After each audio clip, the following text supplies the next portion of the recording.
let's go check out the high tunnel.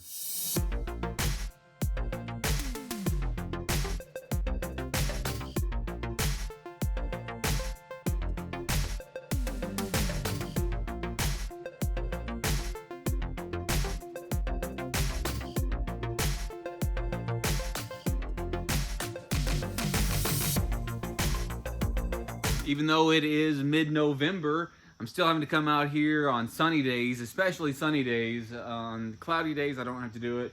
And I've got to open it up. I think I opened it around noon today, and now it's about 3:30, and I just had to close it because the sun is starting to go down. I don't want to get too hot in here. I'm going to be putting some other winter and fall crops in here. Behind me are some of our starts. These are red cabbages here. And this is a tray of all-season cabbages that only looks like 2 of them have sprouted. I'm still going to let it go for a little while longer and see if any more of them sprout. It don't look like I'm getting a very good germination rate from it. Back here are some Brussels sprouts. Here's some broccoli over here. This is some dill that I started. I'll probably go ahead and plant it, but you're not really supposed to start dill that way. I also have some over here between the cucumbers. And I've also got some, a little bit more lettuce over here and some Swiss chard. I'm gonna get some of that stuff in the ground over here in just a minute. Let's go over here and look. COPPERHEAD homestead bell peppers. Abraham just went over there and picked some bell peppers. I told him only pick them because they're kind of small. I told him only pick them whenever they're going to eat them. Are you going to eat these? So he picked those while I was over here telling you about this. Some of this corn, it looks really small. The ears look really small. Also climbing up the stalks are some sugar snap peas. They're starting to flower. I'm not sure if they're gonna make it or not because I don't know if they have to be pollinated by bees or stuff. But we'll see. I'll let you know whenever that does happen. These Asian yard-long beans are doing really well. I'll show you. Here are these Asian yard-longs. They're kind of growing up and filling out this trellis. I haven't seen any beans on them yet. I've seen some buds, but we'll wait and see if that happens. One of the main reasons I planted them was so I could get some more seeds. I got a lot of tomatoes over here. I've really got to come over here with that electric toothbrush of Nana and Papa's and pollinate it by hand. And there's also a couple of flowers on some of the strawberries. I'll show you. Do you see over here on the ground next to Maya? Maya's holding the strawberries back. It looks like it's starting to produce some flowers. There's a little strawberry on there. Maya just said, you said they weren't going to produce till next year, but apparently there's a tiny little strawberry over here. Can you... You probably can't see it. Maybe I'll get a closer shot. There's free. But they're producing. There's also a lot of wood sorrel around these as well. That's what these little flowers are. I'm pretty sure this is wood sorrel. Dad, I want some. It's got these yellow flowers on it. So I might come through here and weed it just a bit later. I also came over here and you can see behind the strawberries, I chopped and dropped all my comfrey and weeded around it, at least half of them. I'll show you a difference over here in just a minute. Right here are some that I chopped and dropped maybe a week ago. I don't know, something like that.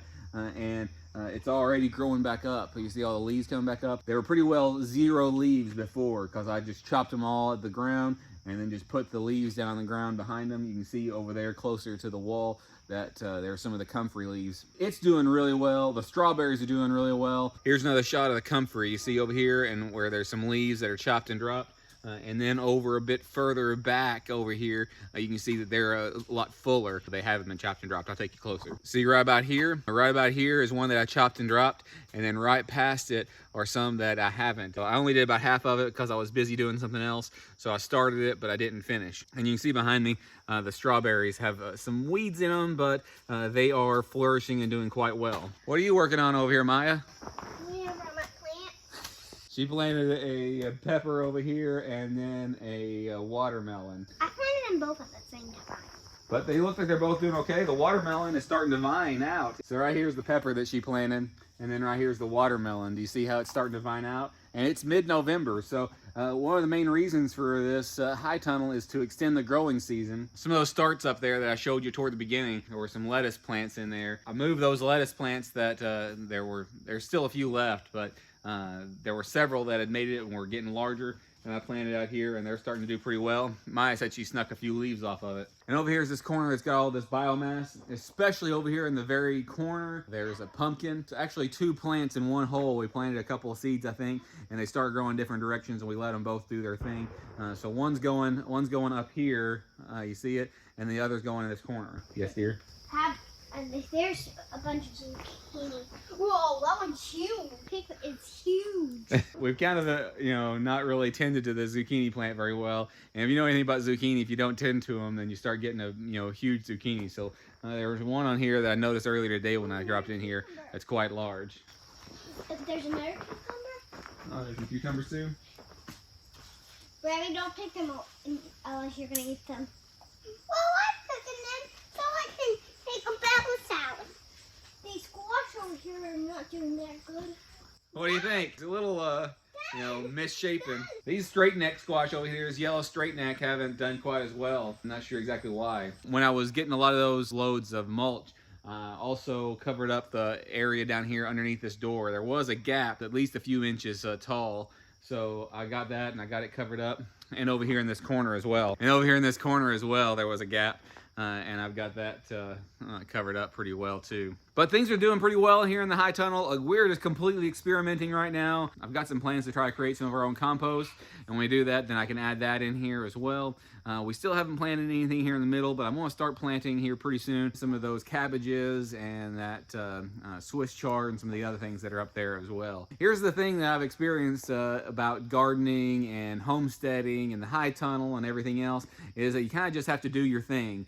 You have to experiment. You got to make mess up. You got to learn by you learn from what some other people have done. But the best way to learn is to mess up on your own. Maya's been over here weeding, and she's got her big pile of weeds. What are you gonna do with these, Maya? Feed them to the rabbits. You're gonna do what? I can't hear you. Feed them to the rabbits. Oh, here's some stevia too that we moved in here. And Nana bought some stevia plants toward the beginning of this year. I had them outside in the garden. I didn't tend to them. I just ignored them. Didn't really do anything with them at all. And then she had a couple as well, and we moved them in here because they would have died in our frost that we had. And I'm not sure if they're gonna make it or not. They are kind of leaning over, but I really don't know a whole lot about stevia. This is one of those experiments and just a mistake that you need to make and learn. And I got one more thing I want to show you. Okay, here's the last thing. I did a video a couple weeks ago about my gummy berries and told you that they thrive under neglect, and that's definitely true. These I've done absolutely nothing to. I haven't mulched them. I haven't mowed around them. I haven't done anything to except plant a couple other things. I planted a pecan tree up here this summer. That's right here. And I think it's made it. It had some green on it before most of the leaves have fallen off other plants. So maybe it'll come back this next spring. Even though these gummy berries do thrive under neglect, they thrive even more under a little bit of care and maintenance. So what I did was I kind of cleaned up around it, mowed around them a little, and I put all sorts of wood chip mulch around them. So I don't know how well you could see, but there's a nice row here of that nice composted wood chip mulch from down in my wood chip pallets over here. See the wood chips back there? That's where a lot of those 50 loads of wood chips were delivered. But I've been using those, just taking them a scoop at a time and putting them where I want them. Now these gummy berries look a lot better. Paul over at Conrad Homestead said that they didn't get a very good shot of the leaves. Here's a little closer shot. Do you see them? The bottom side's a little lighter colored and very dark on the top. But here they are. I've got several of them. This is one of the Carmine gummy berries. They were quite small. Over here, this is one of the ones that I got that were quite a bit larger. I think this is the red gem gummy berry. Things are going really well. We're just doing some things kind of slowly. Also working on the wood stove in the house. I can show you that whenever I get finished. I'm getting close to getting it ready. Maybe in the next few days I can build our first fire in there. We're working and we're doing some things, and just be patient with yourselves whenever you're working on your homestead, and be patient with us as well when you're watching about ours. But if you like things like this, like and subscribe. That really does help us. If you like it, you hit that thumbs up. If you subscribe to our channel, hit that notification bell, select all so you never miss a notification. Comment down below, tell us what you think, and keep coming back and share it. One of the best things you can do to help us is to share this with your friends so other people can see what we're doing as well. Thanks. This is Hobbs. Hey, Hobbsy Bobs. Come here, Hobbs. Hobbsy Bobs. This is Maya's cat. She treats him like a prince.